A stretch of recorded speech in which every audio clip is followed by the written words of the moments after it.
Welcome, ladies and gentlemen, to In the Know, Life, the Law, and Legacy, your go-to destination for empowerment and enlightenment. This is a show designed with you in mind, targeting the young men in our community and those who champion their success. Get ready to be armed with knowledge that's not just powerful, but practical. It's time to navigate the currents of life with confidence, legality, and a legacy in the making. Now, here's your host, attorney Mike Manning. All right. Hey, good afternoon, Tulsa. This is Mike Manning, your host on In the Know, Life, Law, and Legacy. And we're coming to you from the heart of Oklahoma, Tulsa, at KBOB 89.9 FM. All right. Today we're diving deep into a heavy but necessary topic, the disparities in violent crime and incarceration rates among Black males in America. These realities are real, large, and tragic. They impose enormous costs on Black communities through victimization, on families, and on our broader society. So we're right here at KBOB 89.9 FM, and we're going to be talking today about those things. But you know how we like to do? We're not only going to talk about it, we're going to talk about what we can do about it. As a licensed attorney, small business owner, a husband, a father, a man of faith, I believe we must confront hard data with honesty, biblical wisdom, and practical solution. This isn't about blame.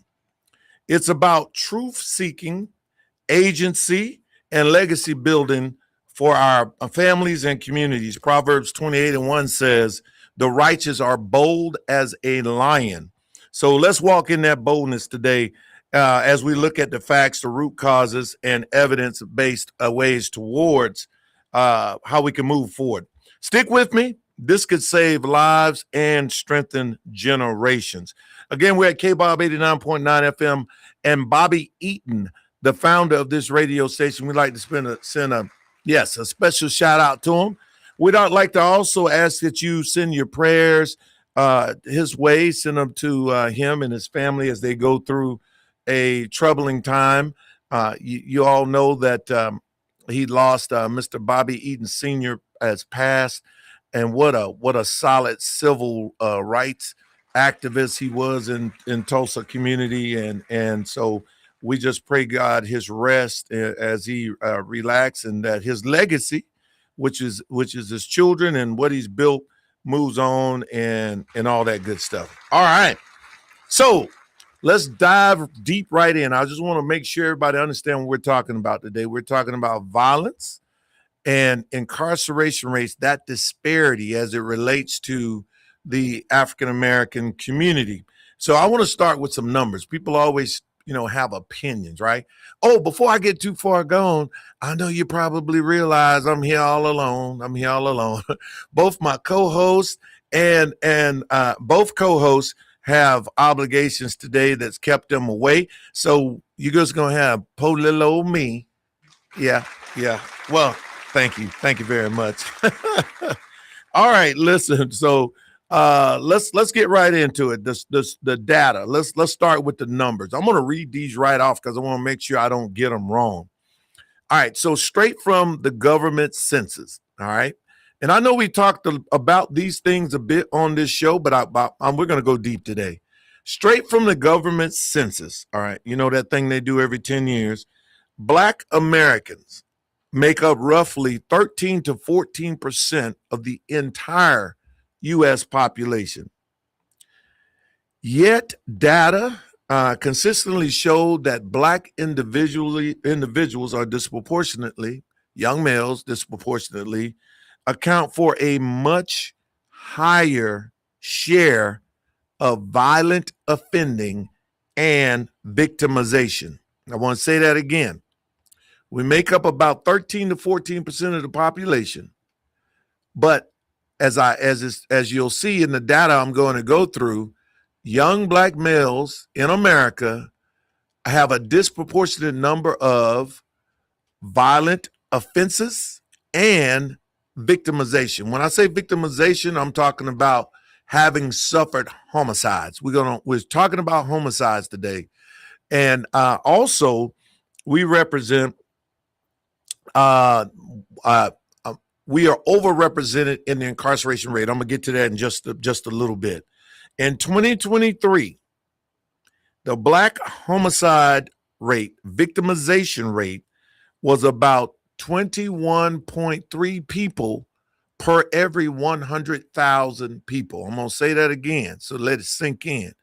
21.3 persons were killed, homicide, in the Black community for every 100,000, which is over 6 times the rate of your white counterparts. 21.3% versus 3.2% entire population. As if that wasn't bad enough, we comprise roughly 56% of known homicide victims. 56% of the people that are killed at the hands of another person in the United States are Black people. Okay. Young Black males, 15 to 44, face the highest rate. Often exceeding. Remember, I gave you that number, 21.3%. 21.3 per 100,000. When you look at just 15 to 44-year-olds, you're talking about 70 per 100,000. I'm going to take a moment, just let that sink in. 70 per 100,000 in the 15 to 44 age range, which is about, which is about 18 times, more than that. It's almost 20, it's 20 something times, 25 times, almost 25 times the rate of your white counterparts. Tragically, most Black homicide victims are killed by, guess who? You got it. Over 95% of Black homicides in the U.S. are caused by another Black person. All right.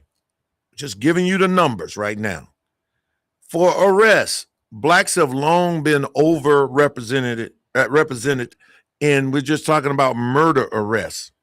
Around 58% in recent analysis. That's an FBI study giving us the numbers, collecting all the information around the nation. And robbery around the same rate. I want to take it back, just make sure we understand where we're at. We're at best 14% of the population, yet we represent 58% of the arrests for murders and 58% of the arrests for robbery, violent crime. Victims surveys from the National Crime Victimization Survey align closely with arrest data. Blacks make up 32 to 38%. And remember, we're 14% now, guys. Blacks make up to 32 to 38% of all state and federal prisoners. So we're overrepresented in that demographic alone by more than 3 times, almost 3 times our population. Black male imprisonment rates run several times higher than white folks. These are the facts, and we're going to talk about why. Family structure plays a huge role here. In 2023, 69%, I need you to understand this. This is really important. Make sure you get this. 69.3% of Black births were non-marital. What do you mean by that, Mike? Almost 70% of the babies being born in the Black community as of 2023, 7 out of 10 have been born to a mother that's not married, been born to a single mother household, compared to 27% for our white counterparts. And we're going to talk about why that's relevant. A large majority of Black children grow up in a single mother household. It's important to understand that the numbers I just gave you take into account the whole population.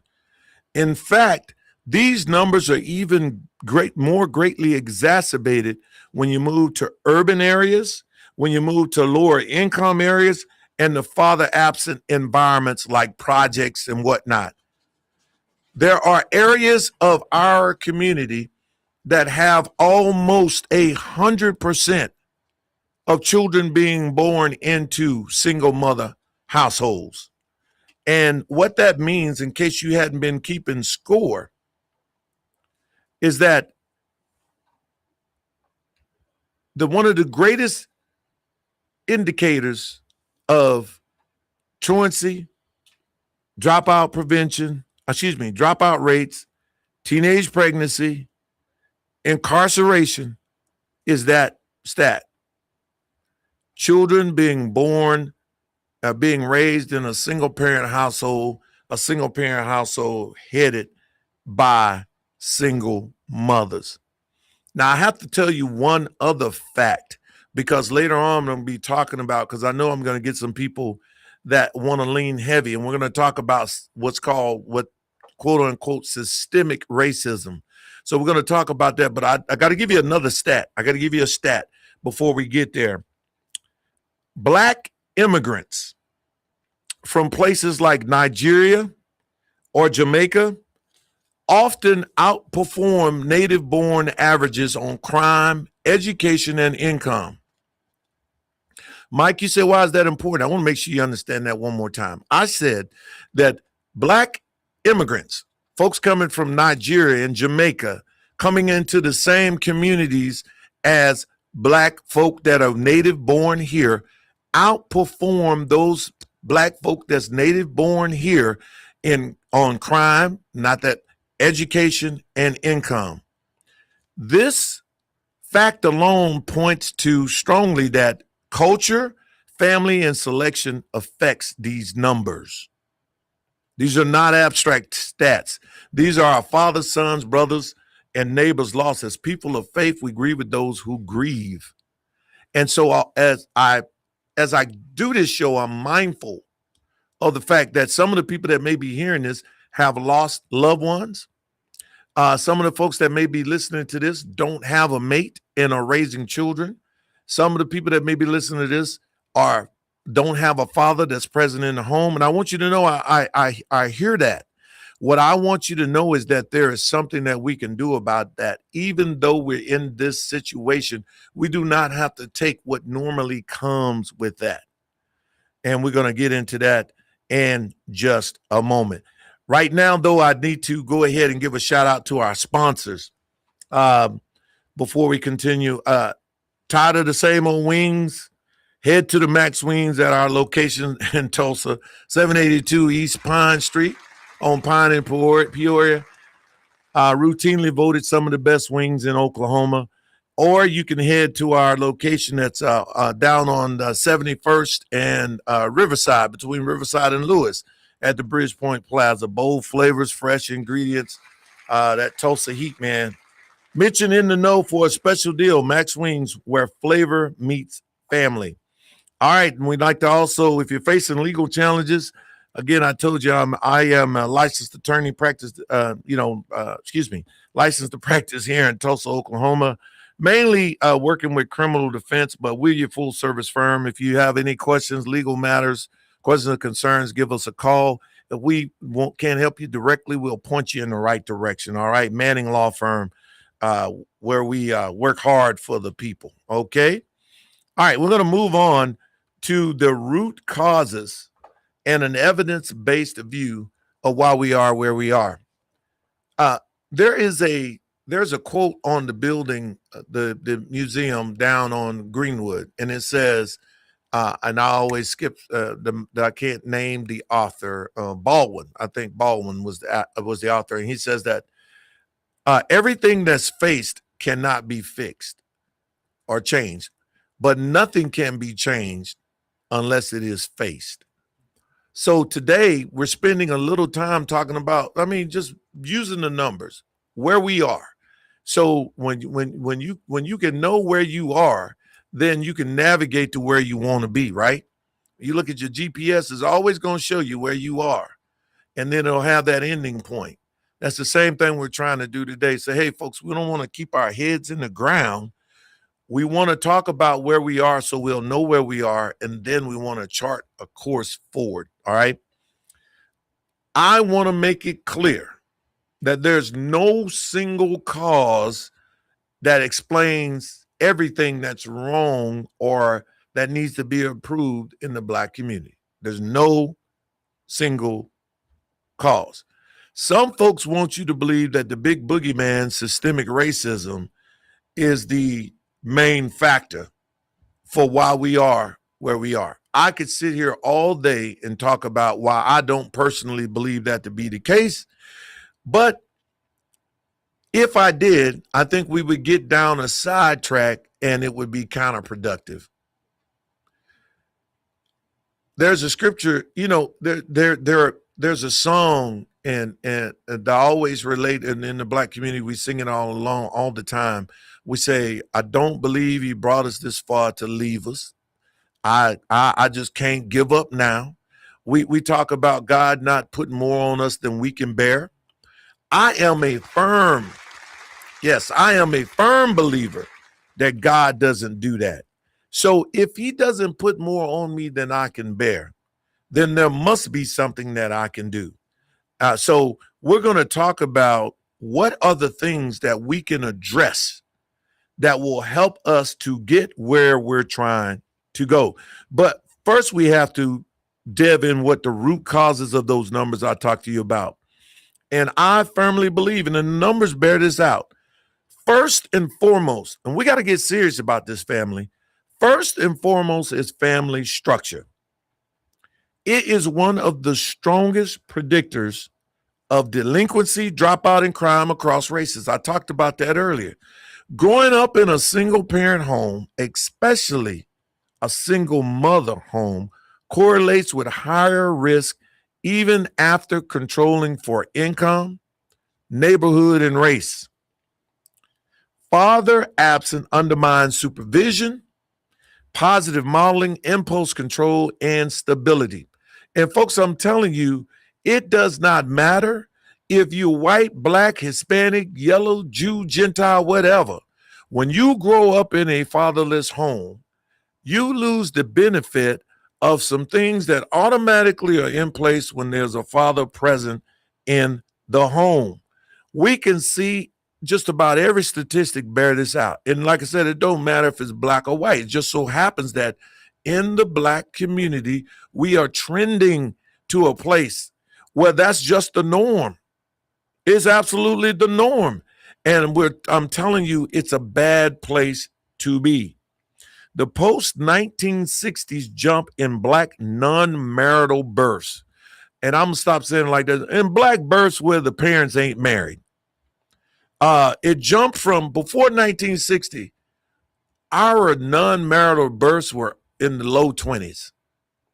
At some point, it was less than 20%, meaning every 2 out of every 10 babies in our community was born to parents that weren't married. All right. That number today is 7 out of 10, y'all. 7 out of 10. And that jump to non-marital births just so happens to coincide, and y'all don't believe nothing's by coincidence, but it just so happens to coincide with welfare policies that penalized marriage. You've heard it on this show before. There were acts in welfare that was called the man in the house rule. Now, a lot of people don't realize this, but 1968, almost 58 years ago, the man in the house rule, as it was first put in place, was struck down by the Supreme Court. The man in the house rule was struck down because the Supreme Court said it over broadly described what a parent was. And so anytime a woman would get caught with a man in the house or any man, then they would automatically say, hey, we're going to count his income or you won't be eligible for benefits and whatnot, which led people to do what they do. It said, look, you mean to tell me I can have more babies just so long as I'm not with the father, I could get more help and blah, blah, blah, blah, blah. All right. Still a choice on the woman, but look at the choice that was given. All right. So it penalized marriage. It disincentivized folks being married. That's number one root cause. So we got to get back. We have to deal with the family structure. You know, I said it that it's got to be cool again to be married. It's got to be cool again to have my kids and my wife and everybody all in the same household. It's got to be cool again. And right now it's not so cool. Second, culture and behavior. Culture and behavior. In some high crime segments, norms emphasize immediate gratification. There's this thing, respect through dominance or violence, distrust of authority, anti-snitching, whatever that, man, I'm telling you, the snitching thing done got out of control now. I don't know what we used to call snitching was you talking about something you ain't got no business. It ain't had nothing to do with you. So you just out here running and telling about other folks' business. What they've stretched that to is you could have done something. I know you did it. I didn't do it, but I got arrested and you don't come forward. But I say, oh, wait a minute. I'm not going to prison. This ain't had nothing. It was John that did it. Now I'm snitching. Man, yeah, I couldn't grow up. I'll be done wrecked. That whole situation wouldn't work for me. But so the anti-snitching and less value on academics, less value on delayed gratification. Now, I could spend a whole show talking to you about why I feel that it's that way. But let me just give you the long and short of it. Media and entertainment. See, I bet y'all thought I was going to go with gangs. Although gangs is a part of this culture that's influenced us to lower our values and whatnot, they're not the root cause. The root cause is what made the gangs. Media and entertainment. Let me explain that just a minute. When you have the songs that are coming on the waves, I keep telling y'all, Hitler said, I could rule a country, just let me write the songs for 2 years. When you have this stuff that's coming on the waves, on the airlines, that is talking about how to destroy yourself, how to destroy a family, what is good? We flashing, got girls up there talking about their body parts. We got dudes calling them female dogs and what they, you got all this talking about. You got girls talking about hit that tickly thing in the back of my throat and the wiggly thing or whatever. All this stuff. You got sex and you got folks talking about killing. And let me tell y'all something right now. Some of these folks talking about killing people that ain't never killed nobody. They talk about killing people, then they go home to Bel Air or wherever they go with their nice cars. And some of them with wives and whatnot. But feeding you that junk, feeding you that mess. So culture and behavior. Victimhood narratives in the culture and behavior that blame everything on everybody else and no personal agency. Why am I in the situation I'm in? Well, I'll tell you why, because we ain't got no reparations. Why am I in the place? I'll tell you why, because this is systemic racism. If I had to hear somebody blame their stuff on systemic racism one more time, I think my head might just come off my body, spin around, and come back down. Systemic racism didn't make you point a gun at somebody and shoot them. Didn't make you steal them clothes out of the store. Didn't make you steal those cars. Didn't make you rape that girl. Didn't make you sleep with that 12-year-old. No. That didn't got nothing to do with systemic racism. We had real racism. Forget systemic, in your face, buddy, racism. And we didn't do these kinds of things. So let me get back on point, because I'm a little bit off when I get a little bit worked up when I talk about these. My engineer is in the room here, and I know I'm talking. I tell you, I get worked up. He can tell y'all. Or maybe you can see it. Okay. So let me just make sure, because I got down a rabbit hole. First, family structure. is one of the strongest predictors of delinquency and all those things I talked about. Second, culture and behavior. The third root cause is cognitive, what they call cognitive and temperamental distributions. Cognitive and temperamental distribution.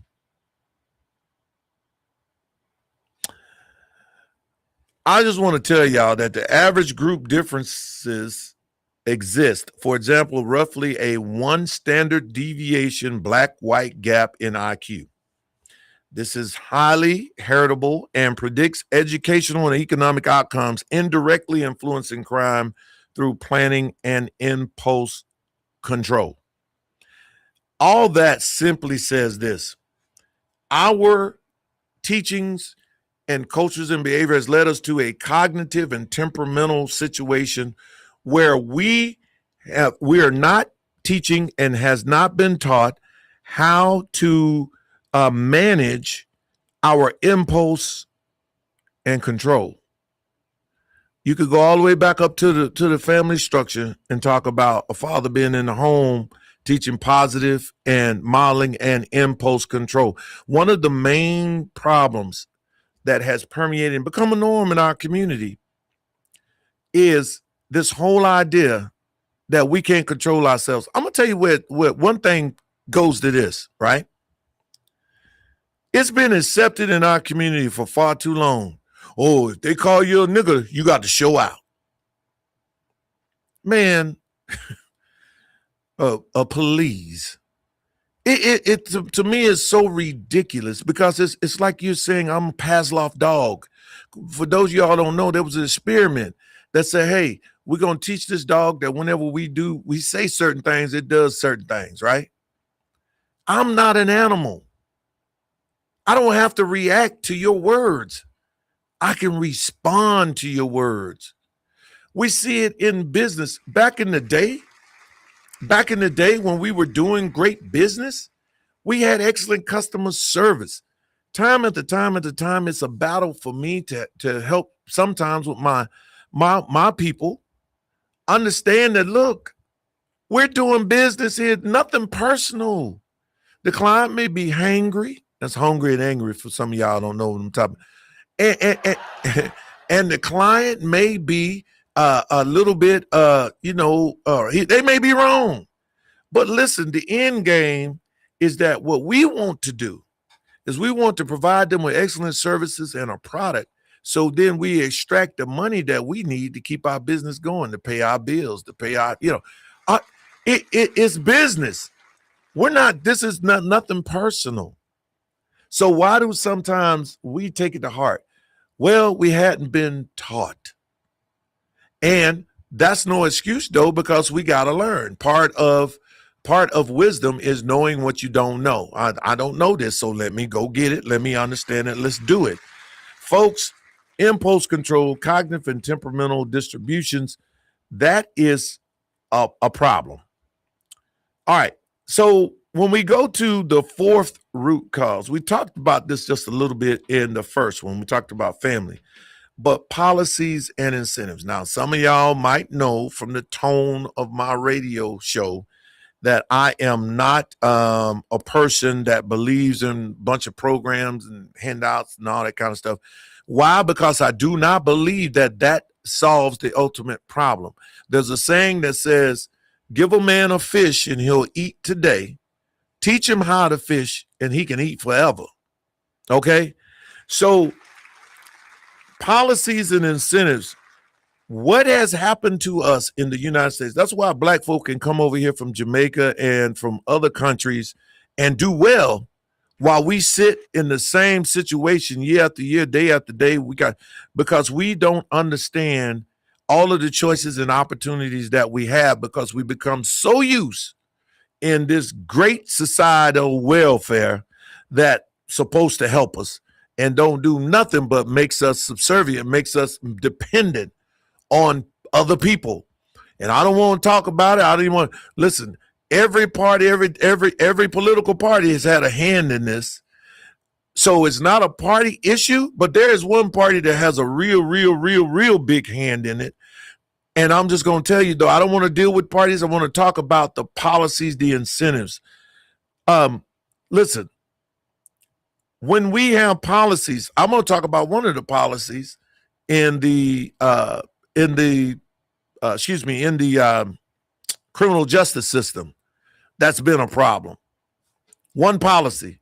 And we sit here, and for a long time, we did nothing about it.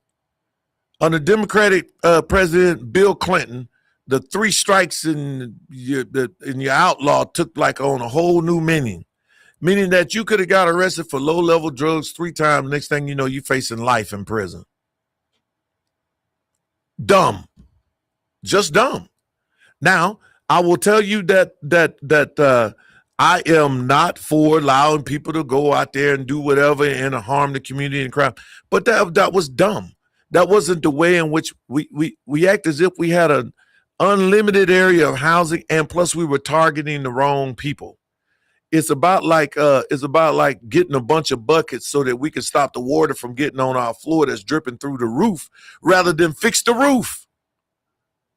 You follow what I'm saying? So we said, oh, yeah, we're good. We got all these buckets around the house catching them, and we're good. That's what you was doing when you was arresting these low-level people and putting them away for life. Rather than fix the problem, how the drugs get here in the first place. Policies, talking about policies. Then we're talking about incentives. Y'all, back in the, like I said, post-60s, we started having all this thing that if you have these babies, then we're going to give you more money. What does that incentivize, y'all? What does that do? It says you can have these babies, but you can't have a man to father these babies. You have more babies. In other words, the government became the daddy. Yes. Yes, it takes away the big picture, the right. big picture is to have a whole family and be able to get generational wealth. Exactly. Now it kind of puts money over like even having a husband. Oh, why have a husband if I can get this money for having these kids? Yes. I will tell you, he put the nail right on the head. See, you replace the father in the home with the government being the daddy. And when the government beats the daddy, like you become subservient to it, I'm telling you. And what happens is, what are you teaching the generation that's coming up? This is how you live. This is what life is all about. You would have situations in the projects where you have generations upon generations of people living in the same project. People would actually literally, the mama die and the children would be taking over the apartment. And it's just the next thing, on and on and on. That's what happened. We like to focus on those policies of the, yes, we had slavery here. Yes, we had Jim Crow, sundown, blah, blah, blah. All those laws that we had that affected black people. But what we don't want to admit is that before 1960s, in the 1950s, 1940s, obviously in 1921, when Black Wall Street was at one of the biggest heights of it, we had productivity, Bowley, Atlanta. We had all these cities, Memphis. We had all these cities that had black communities that were thriving. Okay? Why were they thriving? Because they took their own lives into their own hands, and they took what they had and they made a life. And, I'm telling y'all, first and foremost, what they did back then that we need to get back doing now, and I didn't mention it early in the beginning, is our faith. We've lost, along with that culture beliefs, we don't talk about, we don't emphasize the fact that God is the head of the household. And as the head of the household, then you're going to have, if you let God be the head of the household, then you're going to have what you need in order to survive and to thrive. Poverty, yes, poverty and discrimination still matter, but they don't fully explain why family, culture, and behavior predicts outcomes so powerfully. Proverbs 22:6 says, train up a child in the way he should go, and when he is old, he will not depart from it. Strong families are God's design for raising responsible adults. I want to talk about that proverb thing just for a second because a lot of folks say they change this, and I tell them don't do that because there's a difference in raising a child and training up a child. When you train up a child, you intentionally provide the structure in order to build the muscles necessary to be what it is that God needs for you to be in order to be a responsible adult. Training comes with repetition, all right? Comes with coaching. You know, when people train, they got some discipline things they got to do. They have to manage what they eat, how much they sleep, what exercises they do, you know, all these things in order to build their bodies. Same thing when you're training up a child. You got to give him the lessons that help him to understand how to control his impulse, the lessons that help him to understand how to manage a household, how to manage a budget, excuse me. These lessons are training and makes them a responsible adult. What do I mean by a responsible adult? Responsible adults add to the community. They don't take away from the community. All right. Listen, it's that time for me to go right back into thanking some people. First of all, once again, we want to thank KBOB 89.9 FM for making this happen. Bobby Eaton, the founder. Again, I ask that you please pray for him and his family as they go through their grieving process. And then I'd like to we got a shout out to Max Wings, who's our corporate sponsor. If you're looking for some good old wings around this, the FIFA, whatever they want to call it, this world. Let me tell y'all something. This world soccer thing is something else, isn't it? I've been watching the U.S. and Mexico and Brazil and Sweden and all these. It's really exciting. It's something that I wouldn't ordinarily do, but since it's this massive tournament, it's really exciting. So then we will remind you that Manning Law Firm is here to service you. Our other corporate sponsor, Manning Law Firm. We're located downtown 624 South Denver, a block away from the courthouse because we spend a lot of time over there. So anyway, that's it. We thank you so much. We appreciate that. So let's dive into the last portion of our show because once again, we talked about where we are. We talked about the root causes of where we are. Now, let's talk about practical, evidence-based solutions. Practical, evidence-based solutions. Before I get in that, let me just say this. There are some things we need to hold in mind, each and every one of us. What comes to mind is the story about the little boy after a storm. There was all these starfish that had been washed up on the beach side. And there was a little boy, and he started flicking these starfish back into the ocean. As he walked, he was flicking them starfish back in the ocean. And an old man came out and said, "Boy, you just wasting your time. There ain't nowhere in the world you're going to be able to throw all these starfish back in the ocean. So what you doing don't matter." Little boy bent down, picked up one and said, "It matters to this one," and tossed it on into the ocean. So what we have to keep in mind is that these practical evidence-based solutions I'm going to talk about will not reverse the situation overnight. But overnight, one person's life can be affected if we pay attention and do what's practical and evidence-based that I'm going to talk about. So, and also reversing this whole situation in our community requires honesty and agency, requires us to be real about it and take responsibility. All right. The government cannot solve this for us. I want to say it one more time, man. The government cannot and will not, and if they wanted to, solve this for us.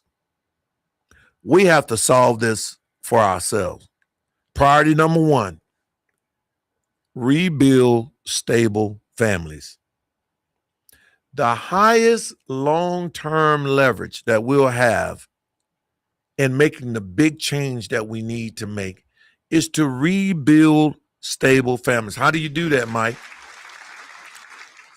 You promote marriage before children. That's something we used to say all the time. We used to sing a song that says, Michael and Lisa sitting in the tree, KISSING. First came love, then came marriage, then came Lisa with a baby carriage. All right. It was something that was drilled into us, what we talked about. Okay, so promote marriage before children. Promote responsible fatherhood. Now, the devil done something real sneaky for us on that. It said, there's a phrase called co-parenting. Yeah, we've been real big co-parenters. All right. Now, I will tell you that in a situation where you're not in the same household, yeah, everybody should do what they can do to try to make up for it. But nothing substitutes it for a two-parent household. So don't act like that's a great substitute. It's not. So promote responsible fatherhood in two-parent homes. Community and church-led campaigns, premarital counseling, and messaging that celebrates strong families. Black churches have a powerful historical role here. What's going on in our culture? We talk about baby mamas as if that's baby and mama or daddy, baby and all that, as if that's a real title. You talk about ghetto. I mean, look, folks, it was not designed to be that way. It just wasn't. There used to be something that you were shameful about. And I know people say, well, I don't need to be shaming the people. Well, you know what? If a little bit of shame would keep us from doing dumb stuff, then we should bring a little bit of shame back. All right? So there are other things that we can do. Folks, do not get fooled. Do not get fooled by thinking I can just go vote for, I'm whatever I am. I'm Whigs. That was another political party back in the days. I'm a member of the Whigs. So when I get in the booth, I just vote Whigs. Anything the Whigs want, that's what I do. No, you better pay attention to policies. You better pay attention as they relate to welfare, tax, child support, all these types of things. And you better focus on those things and vote for and against those things vote for those things that would help and vote against those things that will hurt. And that's going to require you doing some research, all right, about what you believe. There was a very controversial thing that was up for minimum wage, state question 832, I believe it was. I polled 10 people that voted on that thing and asked them to tell me what it was all about. All they could tell me was, it moved the minimum wage from $7.25 to 15 something. I said, oh, yeah, could you tell me anything else about the bill? Folks, if you have not read the bill, you won't understand what I'm saying now. But that's not simply what the bill was about. Read the whole question. Read it thoroughly. And then take off your, rose-colored glasses and apply it to the situation and think about all of the unintended consequences. That's all I'm going to say about that. That's how we have to do. We got to do more reading and we got to be more informed. The Bible said my people perish for the lack of knowledge. And we got to get out of these games on the phone and start doing some real research with it, that computer that's in our hand.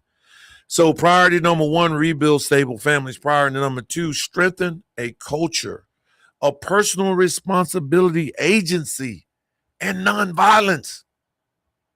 Folks, reject the glorification of violence in entertainment. I'm going to tell y'all something.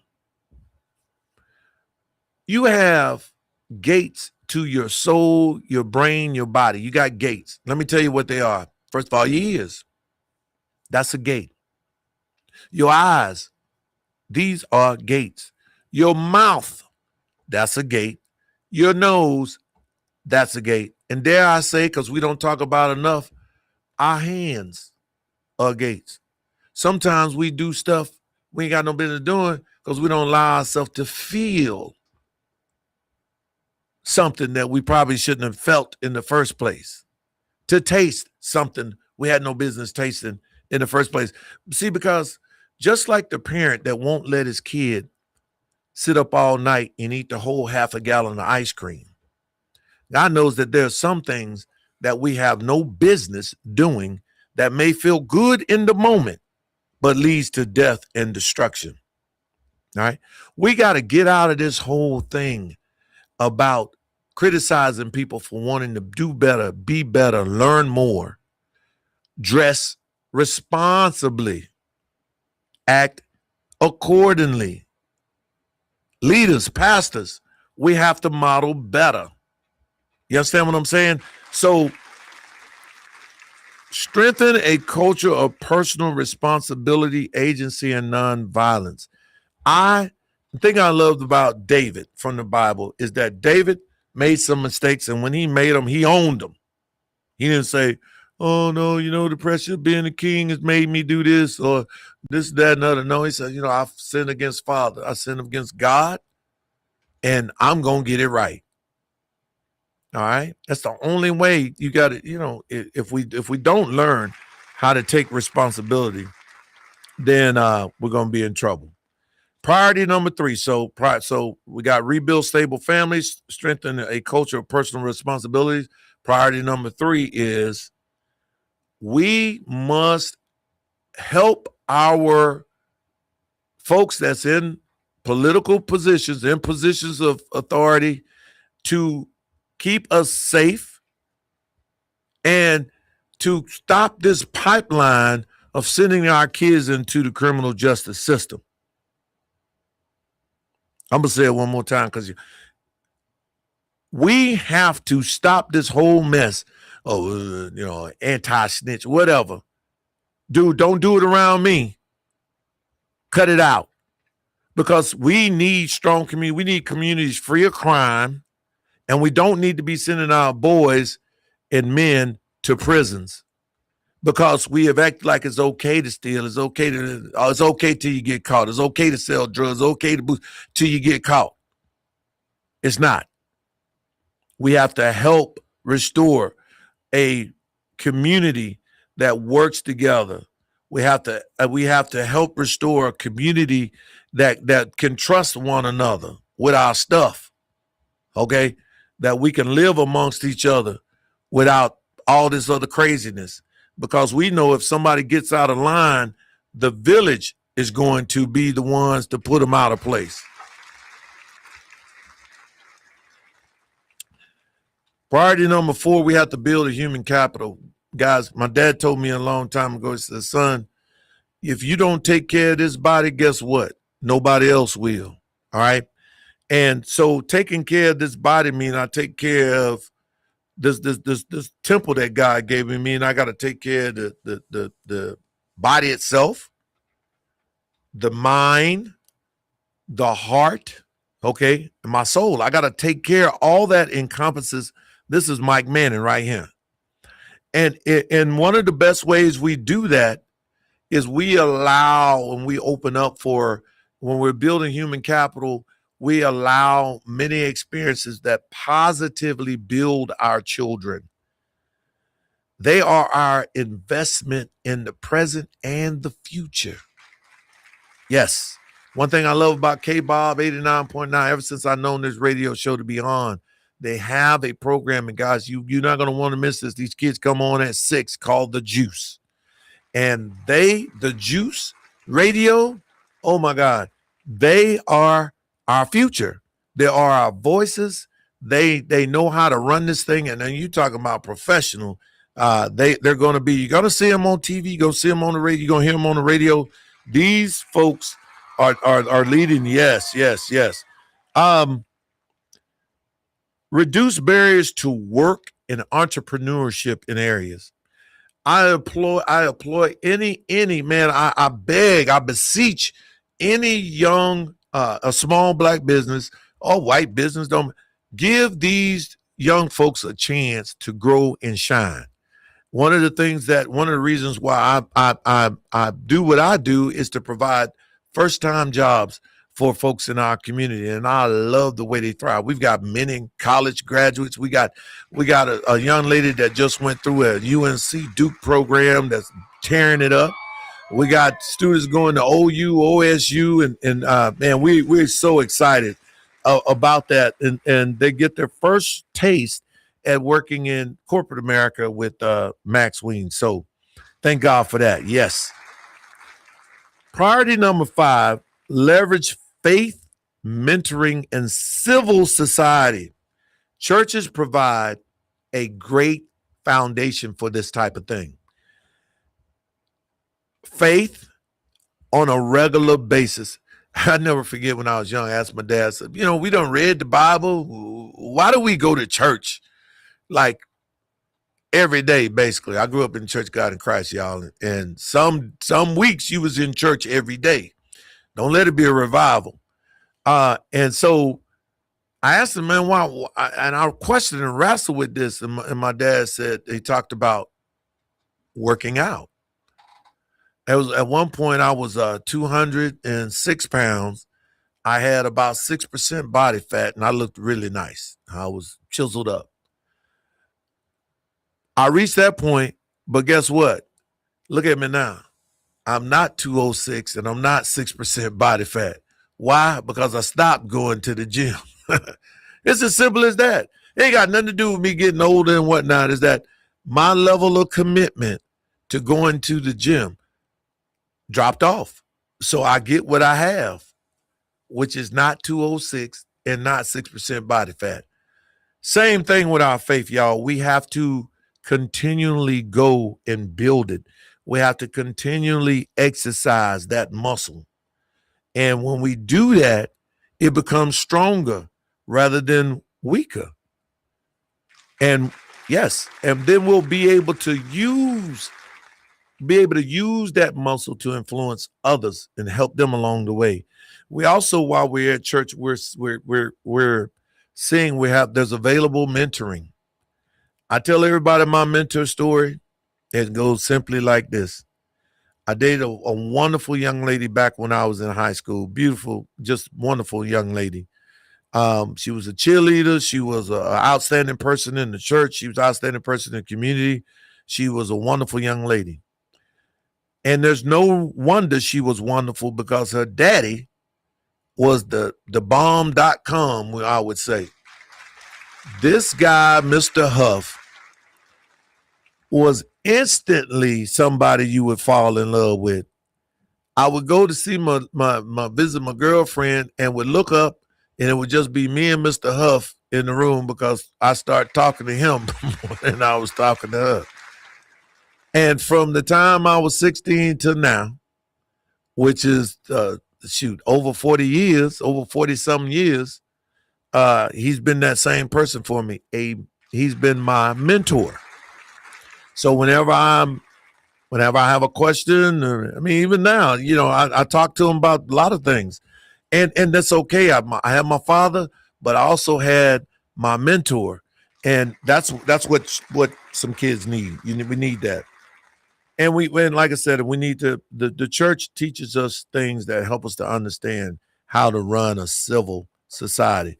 As Christians, we apply Romans 12:2, and it says, be transformed by renewing of our minds. We reject worldly patterns. We're not going to get body. We're going to get upset. Somebody call us a name. We're not going to flip out. What do they call it? Wilding, or I forget what they call it. Crashing, or whatever they call it nowadays. Well, because what we're interested in is building legacies. We're interested in modeling how to respond rather than to react. Okay. Yes, I'm going to move on. So let me just cap. I just want to recap priorities 1-5. Rebuild stable families. Number 2, strengthen a culture of personal responsibility, agency, and nonviolence. Number 3, effective public safety and criminal justice.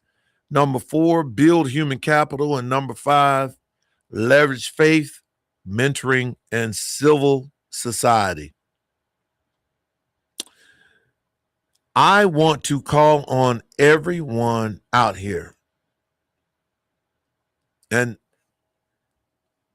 outcomes, I want to talk about the fact that outcomes won't perfectly equalize due to average group differences in traits, but we maximize opportunity and accountability for individuals. Variation within Black America is massive. Millions thrive. Millions of us, I don't want to make sure we understand this, millions of us thrive in stable families. Black immigrants show culture and behavior matter. Hope is real. Hope is real.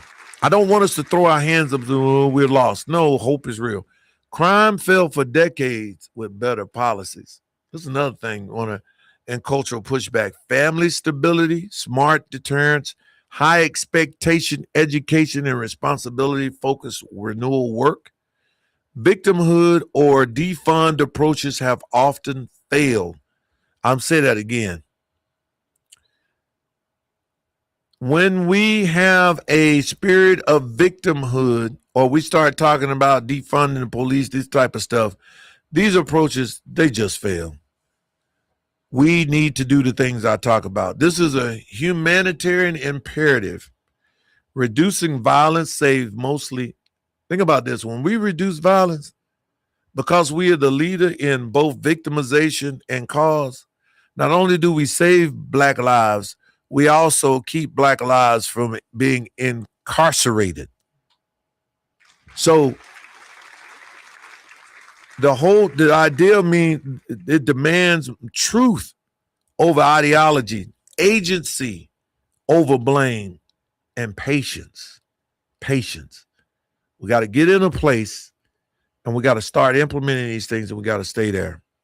Communities confronting family breakdown, cultural issues, and behavior while demanding good governance will lead the way. If I can give you one thing to say, one thing I'd like for you to remember, that the very next time you run into a situation where you see a family is on the verge of breaking up, don't be the cheerleader to get it broke up. Don't do that. Women, stop telling other women, oh, yeah, child, I would have left them. No. What can we do to help if this thing can be saved? How can we assist? Because I'm telling y'all, that is a major problem in our society. And it's not just a throwaway type situation. It's not just, oh, I get rid of this and move on to the next thing. No, it's a lingering thing. It's about like saying, you know what I see a lot of times? Imagine if every time you got a wound on yourself, instead of healing the wound, you say, well, I'll just cut that part off. I get a cut on my arm. So, oh, man, that's bad. Let me just cut my arm off. I would have been gone. Yeah, that would be crazy. I broke my shoulder. Oh, yeah, let's just cut that thing off. That's the same thing with relationships. Sometimes they're going to get a little wounds in them. They're going to be broke, whatnot.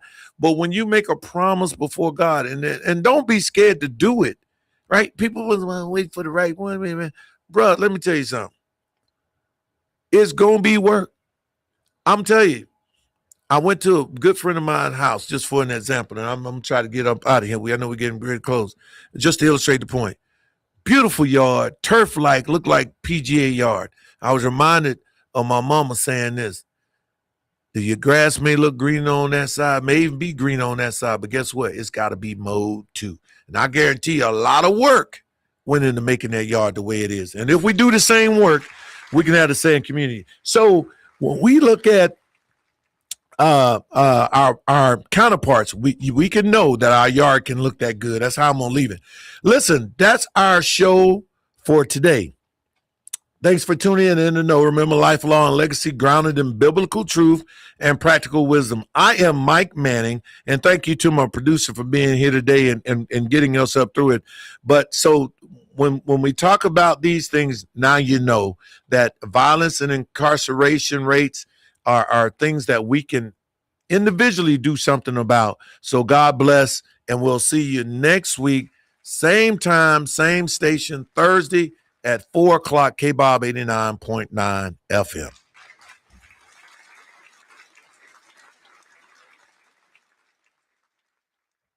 As we wrap up another insightful episode of In the Know, remember that the journey to success is a collective effort. Share the wisdom, spread the knowledge, and let's build a legacy together. Join us next time for more As we wrap up another insightful episode of In the Know, remember that the journey to success is a collective effort. Share the wisdom, spread the knowledge, and let's build a legacy together. Join us next time for more invaluable insights that empower, inform, and inspire. This is In the Know, Life, the Law, and Legacy, where we shape today to create a prosperous tomorrow. Stay informed, stay empowered.